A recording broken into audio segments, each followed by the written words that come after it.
Good morning students. जैसा कि आप लोगों को पता है कि मैं ऑनलाइन क्लासेस ले रहा हूं और आप लोगों को जो 9th क्लास का पहला वीडियो आज मैं अपलोड कर रहा हूं।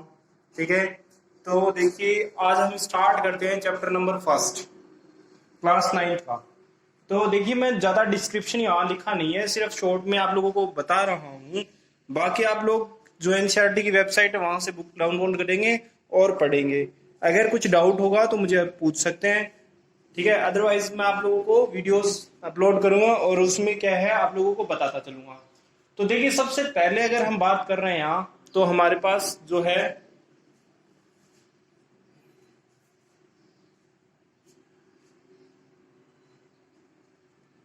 हमारे पास वो क्या है, सॉरी फॉर डिस्टर्बेंस। हमारे पास यहाँ सबसे पहले जो चैप्टर है वो चैप्टर का नाम है मैटर इन अराउंड इन और सराउंडिंग्स। देखिए सबसे पहले है matter. Matter, what is matter? पहला क्वेश्चन यही आता है आप लोगों के दिमाग में कि व्हाट इज मैटर। तो मैटर क्या होता है? अपने आसपास जो भी चीजें प्रेजेंट है वो बहुत स्मॉल टीनी पार्टिकल से बनी हुई है, तो वो जो चीजें हैं उसे हम मैटर कह सकते हैं। अब ये तो कोई डेफिनेशन नहीं हुई कि अगर आप डेफिनेशन पूछ ले कोई व्हाट इज मैटर, तो आप लोगों को कैसे पता चलेगा कि मैटर क्या है। तो आप लोगों को मैं आपको एक छोटा सा एग्जांपल लेके समझाने की कोशिश करता हूं। जैसे मान लीजिए मेरे पास ये है बुक, ठीक है, और ये क्या है देखो, जैसे ये मान लीजिए कि ये इसकी साइज है मतलब, और इसका कुछ वेट है, ठीक है, कुछ वजन होगा, और ये ऐसे इसके चारों तरफ है। तो मैं जिस एरिया में इसको रखूंगा उतना तो ये क्या करेगी, स्पेस कवर करेगी, और कुछ इसका वजन होगा, तो उसे कहेंगे अपन क्या, mass. The thing which is occupy some space and have some mass. देखिए मैं डेफिनेशन बोल भी दूंगा साथ साथ में, आप लोग डेफिनेशन लिख सकते हैं, ठीक है, और वो आप ध्यान सुन के लिख लीजिए और आपको काम आएगी। तो मैं आपको फिर से एक बार डेफिनेशन रिपीट करता हूं। A thing which have some space, ठीक है, some have space and occupy some mass is known as the matter.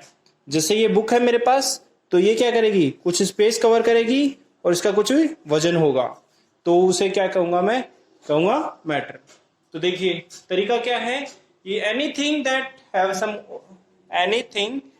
Have some space and occupy some mass is known as the matter. Okay, definition clear है? ये है अपने पास definition इसकी matter की। चलिए आगे स्टार्ट करते हैं। बाद में आता है हमारे पास फर्स्ट मतलब सेकंड पॉइंट है physical nature of the matter. देखिए फिजिकल नेचर कैसा होता है मैटर का, हमें दिखने में, जैसे अगर मान लो मैं ये स्टिक की बात करता हूं, तो ये जो स्टिक है वो दिखने में तो हमारे पास ऐसा है कि भाई हाँ सॉलिड है, ठीक है, लेकिन इसकी इंटरनल कंपोजिशन हमें नहीं पता है कैसी है, तो वही चीज मैटर करती है। Matter is made up of the particles. मतलब क्या है, जैसे हमारी बॉडी है वो सेल से बनी हुई है, तो ये डंडा भी किससे बना हुआ है, ये भी जो प्लांट सेल है उससे बना हुआ है। ये ब्लैक बोर्ड है, ये भी किसी न किसी जो पार्टिकल्स है उससे बना हुआ है। ये इसकी जो रिंग दिख रही है चारों तरफ, ठीक है, ये एल्यूमिनियम रिंग है, ये बनी हुई है मेटल एटम से, ठीक है। और यहाँ जो ये आपको चारों ये दिखाई दे रहा है, मतलब यहाँ ये वॉल दिखाई दे रही है, यहाँ भी मतलब सैंड के पार्टिकल्स हैं, है ना, मिट्टी और कंक्रीट के पार्टिकल्स हैं, बजरी के पार्टिकल्स हैं। तो क्या है, हर चीज है वो स्मॉलेस्ट पार्टिकल से बनी हुई है। तो जैसे ये वॉल है, दिखने में तो वॉल है, लेकिन अगर हम इसकी इंटरनल कंपोजिशन की बात करेंगे तो इसमें क्या है, बहुत छोटे छोटे पार्टिकल्स प्रेजेंट है ना। तो इसे क्या कहेंगे हम कि भाई जो चीज है फिजिकल नेचर है वो क्या कहेंगे, matter is made up of the smallest मतलब पार्टिकल से बनी हुई होगी। फिर बोल रहा है next question, how small are these particles of the matter. अब ये जो पार्टिकल्स वो कितने छोटे हो सकते हैं, देखो पहले मतलब प्रीवियस चैप्टर्स में या प्रीवियस क्लासेस में आपने पढ़ा है एटम के बारे में। Atom is the smallest unit of the any thing, ठीक है, बहुत छोटी जो अनडिविजिबल कह सकते हैं, एक छोटी से छोटी यूनिट जिसको और डिवाइड नहीं किया जा सकता उसे कहते हैं एटम, ठीक है। तो हम यहाँ क्या कह सकते हैं कि ये जो हम बात कर रहे हैं इसकी साइज की, कितना छोटा होगा, तो वो क्या है कि जो एटम होता है वो स्मॉलेस्ट पार्टिकल होता है, ठीक है, तो उसकी साइज है वो 10⁻⁻10 होती है, और उसके न्यूक्लियस की पावर जो मतलब सब अलग अलग एटम है उनकी अलग अलग होती है, ठीक है। तो मैं एक एग्जांपल के तौर पे बता दिया आपको 10⁻⁻10 कोई भी मतलब है, ठीक है, तो ये एक स्मॉलेस्ट जो एटम है उसकी साइज हो गई, ठीक है। ओके, फिर बात करते हैं नेक्स्ट हमारे पास, ये तो हमारे पास एक की बात हो गई, किसकी, कि भाई हमारे पास एटम क्या, तो फिर हम बात करते हैं कैरेक्टरिस्टिक्स की, characteristics of particles of matter. तो देखिए कैरेक्टरिस्टिक्स जो पार्टिकल है उसकी कैरेक्टरिस्टिक्स कैसी हैं, कैसी हो सकती हैं, वो हमें पता होना चाहिए, नहीं तो हमें मैटर के बारे में कुछ भी पता नहीं चलेगा, ठीक है। तो बात करते हैं सबसे पहले एक फर्स्ट जो इसकी कैरेक्टरिस्टिक है वो है particles of matter have space between that. तो मैं आपको बता दूं कि जैसे मान लो हमारे पास हमारा क्लासरूम होता है, तो अगर उसको पूरा फुटबॉल से भर दिया जाए, नीचे से लेके ऊपर तक पूरा भर दिया जाए, ठीक है, फुटबॉल से भर दिया जाए, तो उन फुटबॉल के बीच में क्या होगा, थोड़ा स्पेस होगा, ठीक है, उस स्पेस और वो पार्टिकल्स भी वहां प्रेजेंट होंगे, ठीक है। तो हम क्या कह सकते हैं कि पार्टिकल के बीच में स्पेस है। फॉर एग्जाम्पल मैं आप लोगों को एक छोटा सा डायग्राम बना के दिखाता हूं। तो चलिए मैंने डायग्राम बना दिया है, देख लीजिए आप लोग, जैसे मैंने ये डायग्राम बनाया है आप लोगों के लिए, तो देखिए इसके जहां जहां ये जो एटम है उनके बीच में देखो, यहाँ स्पेस है, यहाँ स्पेस है, यहाँ स्पेस है, यहाँ स्पेस है, यहाँ भी स्पेस है, यहाँ भी स्पेस है, यहाँ भी स्पेस, ये रहा, ये रहा, ये रहा, ये रहा, ठीक है। तो जैसा कि हमारी पहली प्रॉपर्टी है कि जो पार्टिकल्स होते हैं मैटर के उनके बीच में स्पेस होता है, तो यही प्रॉपर्टी हमें मतलब समझ में आती है। अगर ये बात ऐसे नहीं समझ में आती तो एक छोटा सा एग्जाम्पल लेते हैं, एक्टिविटी लेते हैं, ठीक है। देखिए आप लोग क्या करते हैं, आप लोग अपना जो मतलब अपने पास पानी का एक ग्लास होता है और उसमें हम चीनी डाल देते हैं और हिलाने पर चीनी क्या हो जाती है, उसमें घुल जाती है। अब वो चीनी गई कहाँ, ठीक है, चीनी गई कहाँ, तो ये कैसे पता चलेगा कि चीनी कहाँ गई, ठीक है। तो जब तक हमें इसकी कैरेक्टरिस्टिक्स नहीं पता होगी पार्टिकल्स की, तो हम उसको पता नहीं कर सकते। तो वाटर पार्टिकल्स होते हैं उनके बीच में भी स्पेस होता है ना, तो उस स्पेस में क्या होगा, वो जैसे अगर एग्जांपल के तौर पे मैं आपको बात करूं कि मेरे पास एक गिलास पानी है और उसमें मैंने 1 चम्मच चीनी डाली, वो चीनी घुल जाती है, 2 चम्मच डाली वो भी घुल गई, तीसरी चम्मच डाली तो आधी घुल जाती है, आधी नहीं घुलती है, ऐसा होता है ना। ऐसा क्यों होता है कि जो वो पार्टिकल्स के बीच में स्पेस है वो क्या हो गया, फिल हो गया। उसके बाद में क्या होगा, उसके बाद में जो है स्पेस जो है फिल हो गया, उसके बाद में जगह ही नहीं बची, तो पानी जो नीचे जो हमारे पास चीनी है वो नीचे बैठ जाती है ना, ऐसा ही तो होता है। तो हमारे पास क्या है, यहाँ जो हमारी जो कैरेक्टरिस्टिक्स है फर्स्ट वाली, उसको सेटिस्फाई करता है कि भाई जो पार्टिकल्स होते हैं उनके बीच में क्या होता है, स्पेस होता है ना। तो ये हमारे पास फर्स्ट कैरेक्टरिस्टिक्स हो गई है। चलिए आगे देखते हैं, सेकंड कैरेक्टरिस्टिक्स की बात कर लेते हैं। सेकंड कैरेक्टरिस्टिक्स है particles of a matter are continuously moving. Continuously moving, जैसे अगर बात करते हैं पानी की, तो पानी कहां से चल के आता है, देखो हिमालय से चलता है, ठीक है, और वहां से चलता हुआ क्या करता है, हमारे पास आ जाता है, समुद्र में गिरता है ना, तो क्या कह सकते हैं, कंटिन्यूअस मूवमेंट हो सकता है। ऐसे ही एयर की बात करते हैं, एयर की सबसे बेस्ट एग्जांपल आप लोगों को देता हूं। तो देखो अगर आप क्या करते हो, अपने जब भी कोई फंक्शन और पार्टी होती है तो आप क्या करते हो, परफ्यूम लाते हो और एक कोने में खड़े होकर के थोड़ा सा डालते हो और पूरे रूम में उसकी स्मेल हो जाती है।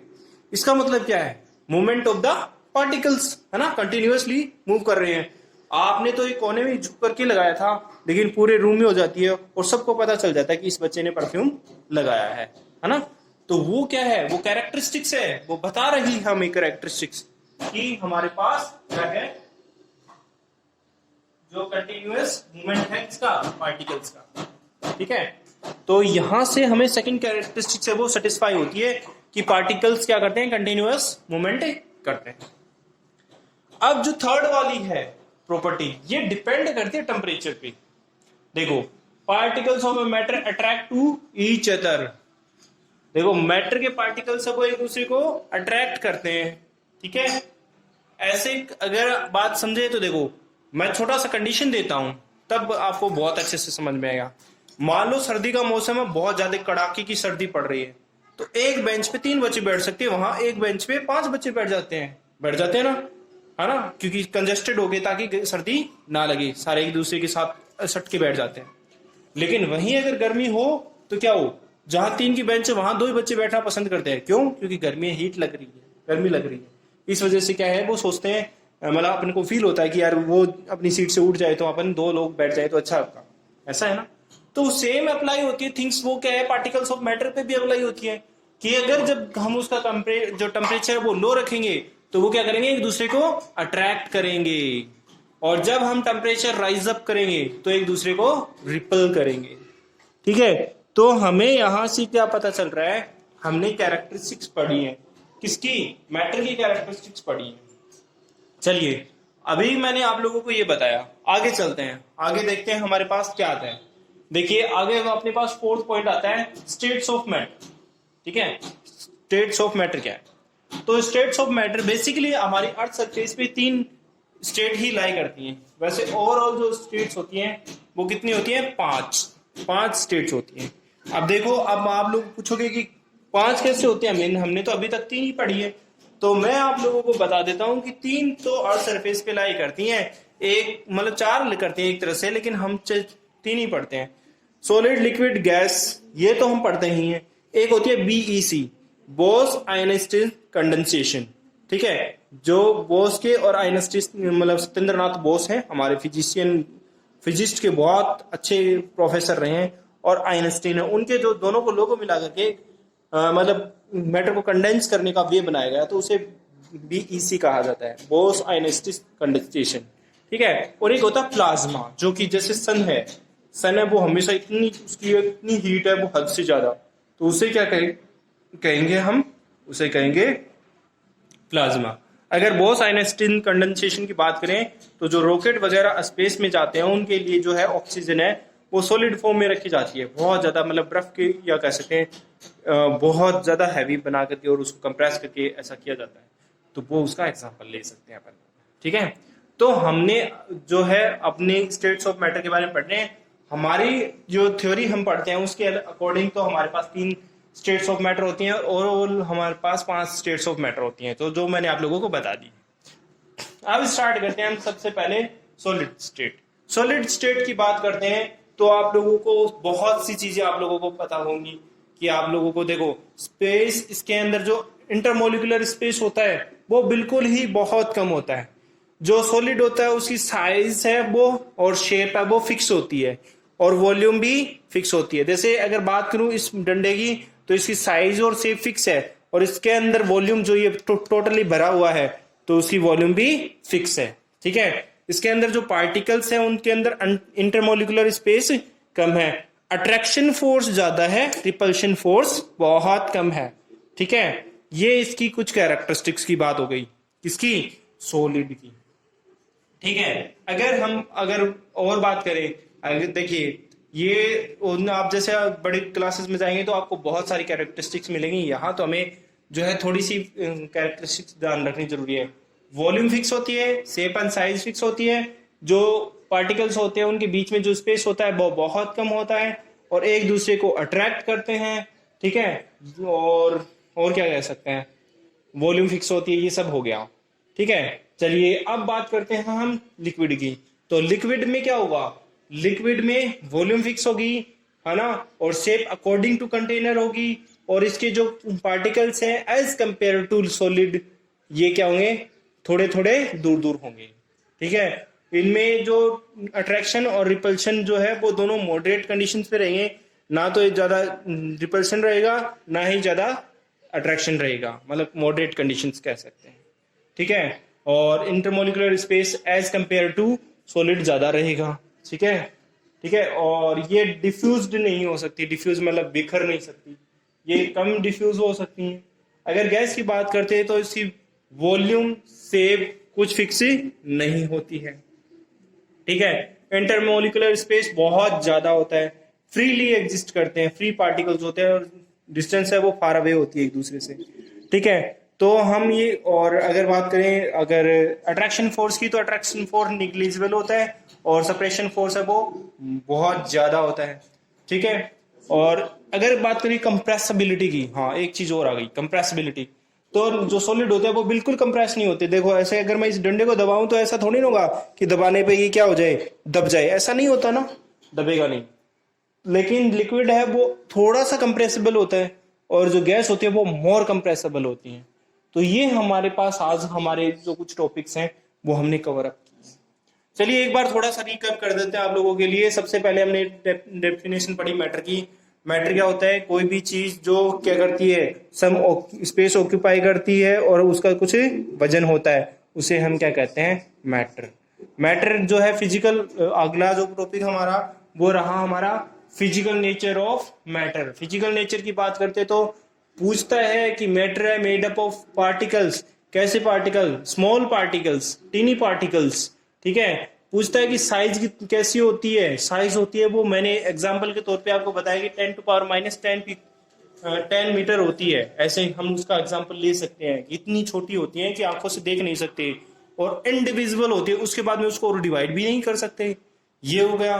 फिर आता है characteristics of particles of matter.